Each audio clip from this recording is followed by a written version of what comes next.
Bonjour à tous et à toutes, j'espère que vous allez bien. On se retrouve aujourd'hui pour une nouvelle vidéo, celle du mois de février.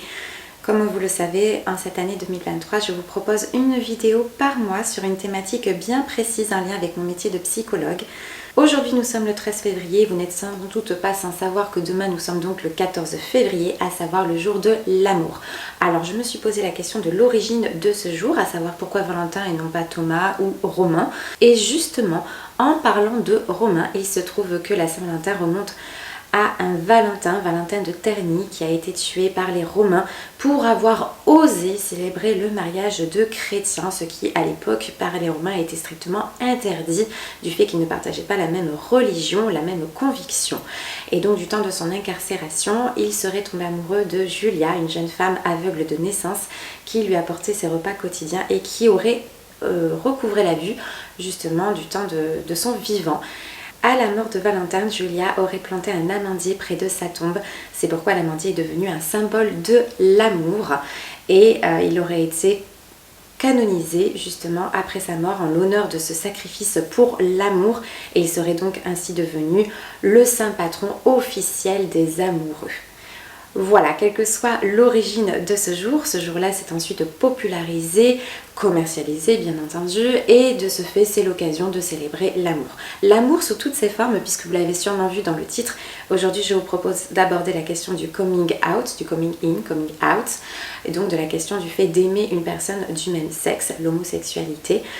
Mais pas que. J'ai donc lu ces 5 livres que je vais vous présenter aujourd'hui, 5 petites pépites qui ont parfois des couleurs très estivales je dois dire et qui inspirent la mer, l'océan, l'été, la chaleur et les amours. Une palle typique et idéale je pense pour l'été. Néanmoins j'ai fait le choix de vous en parler aujourd'hui en février. Pourquoi? Puisque le jour de la Saint-Valentin c'est tout de même le jour où l'on témoigne son amour à autrui, où l'on s'exprime et donc de pouvoir libérer la parole autour d'un sujet qui parfois peut sembler un petit peu flou, un petit peu abstrait pour certaines personnes, tels nos troubles. Et donc ce serait peut-être intéressant de pouvoir aborder la question. Avant de nous plonger dans ces œuvres, j'aimerais vous proposer une petite minute psychologie sur la notion du coming out, à savoir que le coming out, qu'est-ce que c'est? De quoi s'agit-il exactement? Le coming out, il s'agit là de la libération, de l'affirmation, de l'acceptation de son orientation sexuelle, de son identité de genre et le fait de l'affirmer au grand jour. Il y a donc cette notion de grand saut, de plongeon en fait dans un univers, un autre état, un milieu inconnu, d'où le fait peut-être l'analogie avec justement cet autre état que peut être le monde marin, et donc de plonger dans l'eau, la tête la première, puisqu'il faut savoir aussi qu'il n'y a pas que le coming out qui se joue, il y a également la notion de coming in qui est souvent, bien trop souvent oubliée et qui est d'importance capitale au niveau psychologique notamment. Coming in, qu'est-ce que c'est? C'est tout simplement tout ce travail d'acceptation, de prise de conscience tout d'abord et d'acceptation intérieure de ce que l'on est, de son identité et donc de son orientation. Ce coming in est très important à prendre en compte au niveau psychologique. Pourquoi? Puisque il est en cohabitation avec ce coming out, parfois il se joue au même moment, parfois non, et donc c'est très important puisqu'il peut amener la personne à une période de vulnérabilité, de fragilité très intense, notamment lorsque le coming out, le fait que l'environnement, l'entourage ait conscience ou affirme notre soi-disant identité sexuelle, orientation sexuelle, alors que nous-mêmes n'en avons pas conscience, donc le coming in soit n'est pas fait, soit n'est pas à faire, et bien cela peut être extrêmement bouleversant, extrêmement perturbant pour la personne qui de ce fait va se retrouver exposée et donc en vulnérabilité. Parfois le coming out peut en effet initier un coming in, c'est vrai. Mais là aussi, tout dépend du temps, est-ce que la personne est prête à l'entendre, etc. Et est-ce qu'elle a besoin de l'entendre, parce que est-ce que c'est une vérité pour autant? Quand c'est le cas que la personne est réellement, en effet, homosexuelle, mais qu'elle ne l'admet pas, que cette réalité n'est pas admissible pour elle, il va y avoir ce que l'on appelle des mécanismes de défense, dits inconscients. C'est l'inconscient qui va venir protéger en fait la personne, notre soi, notre moi, qui va venir nous protéger d'une réalité qui est inaccessible, qui est inentendable à ce jour. Et donc cela se manifeste au travers, comme je vous l'ai dit, de comportements tels que l'esquive, l'évitement, le déni, mais aussi le rejet, et qui peut aller même jusqu'à des comportements homophobes. À savoir qu'une personne homosexuelle peut s'avérer être homophobe afin de tenir à distance cette réalité qui pour elle ne la concerne pas. Voilà, donc il s'agit d'une phase assez critique, assez sensible pour la personne qui le vit et pour son entourage parfois, mais ce coming in donc est essentiel à prendre en compte. C'est pourquoi j'aime bien l'image de l'iceberg parfois entre ce coming out qui est la partie submergée de l'iceberg que l'on voit en fait, que l'on peut observer, et la partie immergée justement sous la surface de l'eau, ou justement qui revêt peut-être les 2/3 de la réalité, et qui est tout ce travail de coming in à faire, de conscience de soi et d'acceptation de soi. Ce qui me permet de rebondir tout de suite sur ma première lecture, à savoir, eh bien, elle n'est tout autre que Coming In. Coming In qui a été écrit par Elodie Fonte, illustré par Carole Morel aux éditions Payot et Rivage et Arte Éditions. Ici, il s'agit d'un témoignage sous la forme d'une bande dessinée Elodie Fonte, qui retrace excellemment bien ce travail de coming in, ce travail de prise de conscience, d'acceptation et d'affirmation de soi. Et toute cette souffrance aussi que cela peut générer, ces peurs, cette vulnérabilité, cet état de fragilité. Ici, elle va reprendre vraiment ce coming in comme étant un combat intérieur qu'elle illustre sous la forme d'un ring avec elle-même, de 2 personnes de part d'elle-même qui se confrontent sur le ring, de ces voix intérieures entre une part d'elle qui souhaite s'affirmer en tant qu'homosexuelle, en tant que personne homosexuelle, et une autre part d'elle qui renie même l'idée même d'appartenir à cette catégorie-là de personnes. Elodie aborde très bien ici le poids des représentations, les représentations sociales, familiales, de l'entourage, mais aussi des amis, avec cette fameuse notion de gaydar, à savoir lorsque certaines personnes s'affirment être en capacité, avoir une capacité innée à repérer parmi la foule les personnes dites gays, homosexuelles ou lesbiennes ou que sais-je, avoir ce fameux radar à gay, ce gaydar, et qui vont vous coller cette étiquette parce que vous répondez en fait aux a priori, à l'image, à la représentation d'une personne gay. Mais il y a aussi le poids de ses propres représentations, ses représentations personnelles, à savoir qu'Elodie admet le fait qu'elle ne s'est jamais considérée comme étant homosexuelle du simple fait que pour elle, une personne lesbienne, homosexuelle, porter les cheveux courts, c'était un petit peu une butch comme on les appelle. Alors cette notion de butch là aussi, qu'est-ce que c'est? C'est tout simplement le fait d'une femme qui est en vérité lesbienne et qui a cette attitude, cette représentation un peu masculine, vous savez, un peu virile. Souvent quand on a un couple de 2 femmes, on dit ah, mais c'est un petit peu toi l'homme qui fait l'homme dans le couple. Souvent ça se dit, on l'entend très, très généralement. Et bien c'est un petit peu la butch du couple. C'est un terme qui est assez péjoratif à la base, qui est utilisé comme une insulte pour étiqueter une femme qui ne répond pas aux critères de féminité, qui ne répond pas aux critères de féminité de la société et qui du coup porte le nom de butch. Mais donc elle, c'était sa représentation, elle le dit, et comme elle n'y répond pas, et bien pour elle c'était une manière de pouvoir se dire c'est bon, je ne fais pas partie de cette case entre guillemets. Alors je parle de case puisqu'ici c'était excellemment bien démontré également, c'est que ses amis, ses entourages, cet entourage qui va avoir ce gaydar va du coup vous étiqueter et vous mettre dans une case sociétale, à savoir que vous n'êtes pas sans connaître peut-être l'anagramme de LGBTQI. Aujourd'hui, donc L pour lesbienne, LG pour gay, B pour bi, T pour trans, Q pour queer, et I pour intersexe. Ce sont des termes aujourd'hui qui existent et qui, de par leur existence, ont une double fonction. Tout simplement déjà de permettre l'existence en fait de ce que vous êtes, dans le sens où vous avez un mot dans la société qui vous qualifie, et donc cela permet quelque part de vous donner une matière, de vous donner une existence. Et la deuxième, c'est de pouvoir rassurer la société parce que c'est ok, on sait quel nom vous donnez, on sait à quelle case vous appartenez. Ce qui peut être extrêmement réducteur et extrêmement frustrant pour une personne qui ne veut pas forcément appartenir à une case.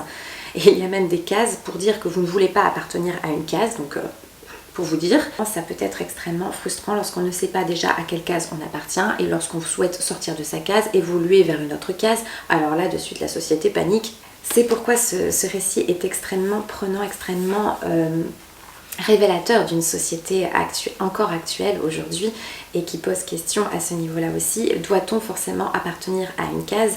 Auquel cas cela peut générer une grande angoisse aussi intérieure, une grande anxiété qu'Elodie aborde excellemment bien là aussi, avec le fait de se retrouver parfois dans une chute émotionnelle, voire même de tomber dans un état parfois dit pathologique, c'est-à-dire tomber dans la dépression ou voire développer des symptômes dits schizo-affectifs, à savoir que clairement Elodie, suite à un événement de vie très complexe, a commencé à entendre des voix, donc avoir des hallucinations auditives et à tomber dans une dépression intense au point d'avoir des idées noires, des idées suicidaires.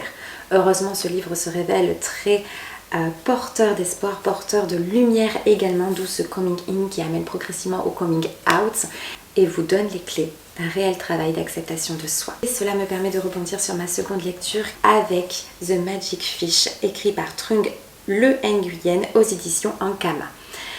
Je remercie Margot, ma libraire, de m'avoir conseillé cette lecture qui s'est avérée être un véritable coup de cœur, une lecture douce, poétique, extrêmement prenante, là aussi sous la forme d'une bande dessinée avec des planches extrêmement, là aussi très douces, très contenantes. J'ai beaucoup apprécié ma lecture qui, celle-ci, se singularise par l'histoire d'un jeune homme. Nous allons suivre ici l'histoire de Tien, un jeune garçon vietnamien immigré avec sa maman aux États-Unis depuis quelques années et qui se retrouve confronté à la barrière de la langue pour exprimer à sa mère qu'il est gay.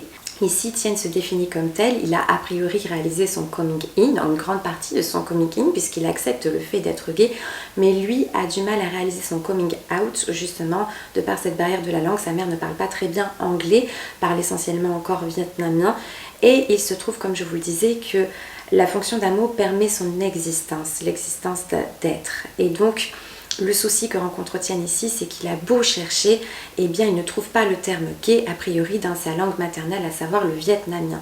Et donc il se retrouve confronté à cette barrière, à savoir mais comment puis-je en parler à ma famille si je n'ai pas les mots? Et ce livre, cette histoire est extrêmement touchante dans le sens où parfois lorsqu'il n'y a pas les mots, lorsqu'ils ne nous sont pas accessibles, quelle qu'en soit la raison, il y a toujours un autre moyen, un autre chemin pour pouvoir y accéder. Et ici, il passe par cette notion du conte, à savoir qu'ici, la lecture des contes est une véritable tradition, une institution familiale pour permettre à la maman de s'améliorer en anglais. Elle demande à son enfant tous les soirs, il y a une forme de rituel de lecture, un temps de lecture partagé en famille. Nous retrouvons la fonction réelle du conte qui, de par son origine, était contée oralement. Et donc, qui dit compter oralement dit qu'elle a cet avantage, ce bénéfice de pouvoir être adaptée en fonction des besoins de l'orateur. Et donc c'est ici cette vraie fonction-là que l'on retrouve à la fois métaphorique, la métaphore du conte, puisqu'on va reprendre notamment le conte de la petite sirène avec ce changement d'état, ce changement de milieu, passage d'une sirène à un être humain, passage d'un monde marin à la terre ferme, avec la perte de la voix, donc la magie qui a toujours un prix.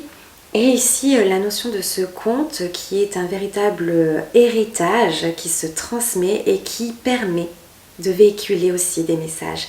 Et donc la famille va s'en saisir et c'est vraiment extrêmement émouvant, extrêmement touchant. Ce livre aborde également la question du temps de l'annonce, donc ce fameux coming out qui peut malheureusement être ne pas se passer comme prévu pour la personne, à savoir qu'elle peut se retrouver dépossédée de ce temps-là, démunie, dans le sens où ici par exemple c'est l'institution scolaire qui prend la main et qui en fait convoque carrément la famille pour annoncer l'homosexualité de l'enfant. Et donc c'est absolument choquant et c'est ce que là permet de mettre en exergue, à savoir que ce temps-là, la personne se retrouve complètement dépossédée, démunie de ce dessaisie en fait du choix même de pouvoir en parler ou non, mais aussi de quand, à quel moment, comment, avec quel mot. Et bien non, là c'est carrément totalement anticipé. On prend la main là-dessus, l'institution prend la main à ce niveau-là et montre toute l'absurdité d'une situation, puisque je ne me souviens pas que mes parents aient été convoqués à l'école pour leur apprendre ma première relation amoureuse avec un garçon. Et donc c'est là que cela permet de pouvoir se rendre compte que dans le cadre d'une relation avec une personne d'un même sexe, là cela pose a priori question et fait l'objet d'une convocation. Voilà. Il y a aussi toute la culpabilité que l'on peut porter sur un enfant ou un adolescent en lui faisant part de la souffrance éventuelle que cela peut générer dans la famille, du bouleversement que cela va être, voire même de la notion de deuil. La notion de deuil est ici soulignée avec le fait que pour les parents cela va être un véritable deuil et donc une culpabilité pour l'enfant qui ne va pas oser de ce fait en parler.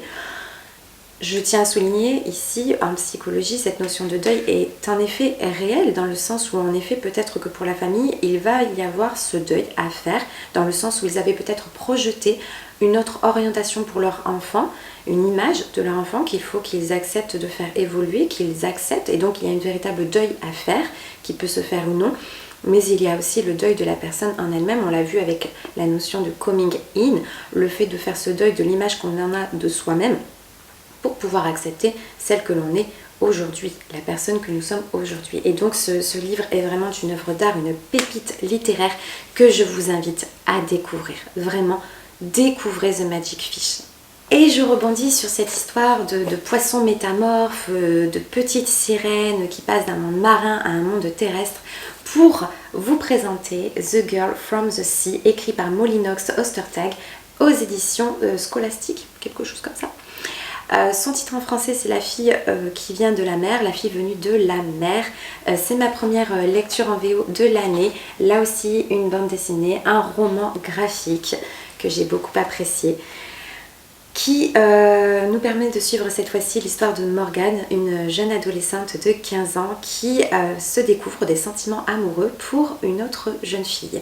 Cette autre jeune fille n'est autre que Kelty, qui est une Selkie, à savoir un être fantastique, mi-phoque, mi-humaine. Et donc ce passage par le fantastique, et c'est pourquoi j'ai fait le rebond avec The Magic Fish. Pourquoi? Puisqu'ici il y a aussi de la créativité, dans le sens où on passe par l'univers fantastique, par la Selkie, pour illustrer l'homosexualité et illustrer aussi ce côté, par le côté fantastique, on illustre aussi le fantasme en fait d'une relation inaccessible qui se veut être inconnue, inaccessible et pas forcément toujours acceptable, et donc passer par le fantastique permet potentiellement de mieux l'accepter. Mais là, ce qui est intéressant, c'est que nous allons ici suivre Morgane dans son appréhension à pouvoir s'assumer et accepter son homosexualité. Elle a beaucoup de mal de fait de diverses peurs auprès de sa famille, auprès de cet entourage. Il faut notamment mentionner le fait qu'elle vit dans un espace rural où tout le monde se connaît, dans un espace quand même assez en recul de la ville, et donc autant dans la ville, dans une grande ville telle que New York, on peut se fondre dans la masse quelque part. Ici, ça n'est pas le cas, tout le monde se connaît, il y a cette peur de ne plus être accepté par la société, de sortir de la norme et d'être rejeté même par sa famille, par ses amis. Ici, où nous allons aborder également les relations amicales, les relations entre amis, avec la peur de finir seule, la peur d'être rejetée par ses amis, la peur aussi peut-être de perdre ses amies filles, puisqu'en l'occurrence ici Morgane étant une fille, elle a une meilleure amie, elle peut aussi avoir cette peur quelque part, des fois il y a cette peur de perdre ses amis du même sexe, parce que l'ami peut se dire, bah mince, vu que tu aimes une personne du même sexe que moi, est-ce que tu es vraiment mon ami ou est-ce que tu essayes de me séduire? Il peut y avoir aussi cette peur de générer le doute en fait dans la relation amicale, ici qui est excellemment bien traitée et menée, et aussi rassurante et contenante dans le fait que parfois les réactions que l'on anticipe de ses amis ne sont pas forcément celles qui vont être. C'est tout l'aspect magique de cette histoire.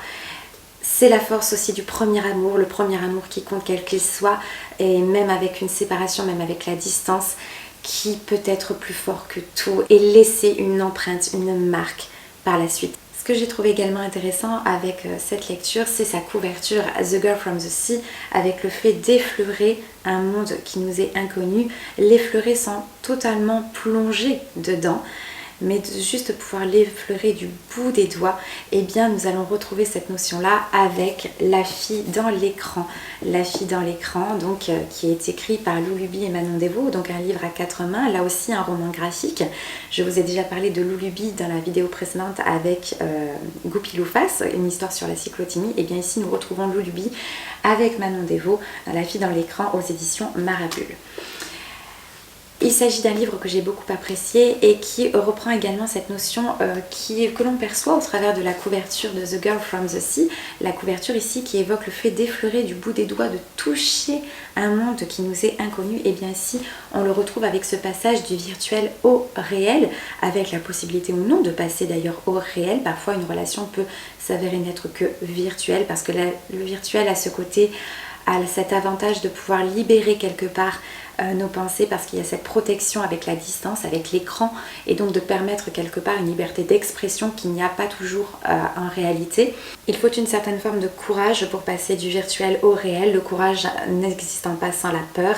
Ici, il y a la peur d'être déçu de l'image, du fantasme que l'on s'est fait de l'autre, de la représentation que l'on a de l'autre, mais aussi de décevoir l'autre peut-être justement dans cette représentation qu'il a, dans cette image qu'il a de nous. Et donc c'est tout ce que ce livre permet d'aborder également, et qui était extrêmement bien mené dans le fait également de voir deux êtres que tout oppose a priori, puisqu'ici nous allons suivre l'histoire de Colline, une jeune Française qui souffre d'anxiété, de phobie sociale et qui tente de se réaliser au travers d'un projet en tant qu'illustratrice, et qui va donc contacter Marley par mail, puisque Marley vit au Canada. C'est une jeune femme qui est passionnée de photographie, mais qui a totalement délaissé cette passion au profit du confort et de la sécurité, d'une vie socialement bien remplie. Donc ces deux jeunes femmes que tout oppose vont nouer un lien indicible, indéfectible et surtout très fort malgré la distance et le décalage horaire. Ce lien qui va impacter leur vie, impacter profondément toute leur vie, les bouleverser. Et c'est en cela que nous allons les suivre et voir un petit peu si le virtuel va devenir réel, si elles vont se rencontrer et que va-t-il se passer suite à cette rencontre également. Notamment par le fait que Marley, il faut le dire, est actuellement en couple et en couple avec un homme. Et donc c'est en cela aussi que cela rend cette lecture très intéressante et un petit peu en décalage avec les autres, dans le sens où vraiment là, on va s'intéresser à une relation qui peut naître alors qu'elle n'était pas forcément d'office posée comme telle. Et cela me permet de rebondir sur ma dernière lecture, à savoir Je m'attendais à tout sauf à nous, écrit par Élodie Garnier aux éditions Fayard. Ici, il ne s'agit pas d'une BD, mais d'un roman, l'histoire d'Élodie Garnier, qui écrit excellemment bien, dans le sens où elle écrit mais d'un naturel, c'est d'un réalisme et d'un naturel mais tellement spontané. On a l'impression qu'on lit notre propre journal intime, dans le sens où on pourrait écrire de la même façon. C'est tellement naturel que ça se lit très facilement. Alors, facilement oui et non, dans le sens où ce qui est très intéressant dans ce roman, je trouve, c'est d'observer combien on peut passer d'une focalisation sur la vie du couple entre deux femmes, et donc avec le détail de scènes parfois érotiques, du descriptif en fait de l'acte sexuel en lui-même, qui peut s'avérer parfois être un petit peu gênant pour le lecteur lorsque vous n'êtes comme moi pas forcément attiré par les scènes érotiques quelles qu'elles soient dans les livres, ou lorsque vous n'avez pas forcément déjà anticipé l'acte en lui-même entre deux personnes du même sexe, et que là, eh bien, on y va, on met les deux pieds dedans, on y va, et on va aborder le mariage, la notion du premier enfant entre deux personnes justement du même sexe. Et ce qui est intéressant, comme je vous disais, c'est d'observer cette évolution dans le regard du lecteur qui, sans même s'en rendre compte, de manière presque inconsciente, en tout cas c'est ce qui m'est arrivé, en quelques chapitres, je suis passée d'une focalisation sur la vie d'un couple de deux personnes du même sexe, donc en l'occurrence de deux femmes, à la vie d'un couple. La vie d'un couple de manière générale, avec la prise du quotidien, la trahison, le mensonge, la tromperie, et donc tout ce que peut traverser un couple, quel qu'il soit et quel que soit le sexe des deux parties. Vous l'aurez compris, j'ai adoré la plume d'Élodie Garnier, et qui m'a même donné envie de découvrir son premier écrit, à savoir Juste une fois pour essayer, qui est donc l'écrit qu'elle a réalisé avant en fait d'écrire celui-ci, et donc son histoire avant.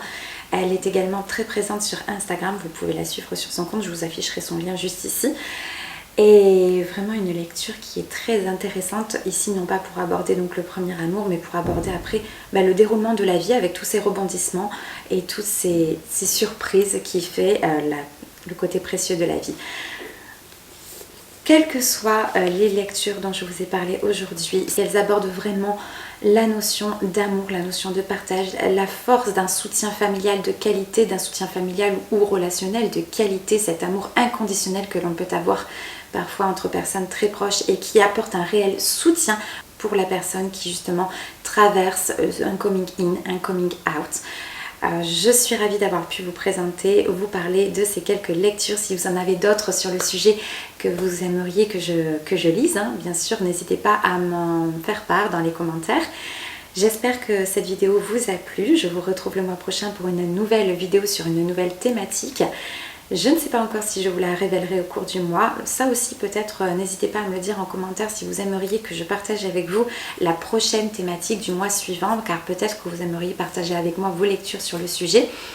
N'hésitez pas également à me faire part de sujets que vous aimeriez que j'aborde au cours de l'année. Je suis vraiment toute oui à savoir quel sujet vous intéresse tout particulièrement. Je vous remercie d'avoir été présent et je vous souhaite un très bon mois de février, un très bel hiver. Ciao!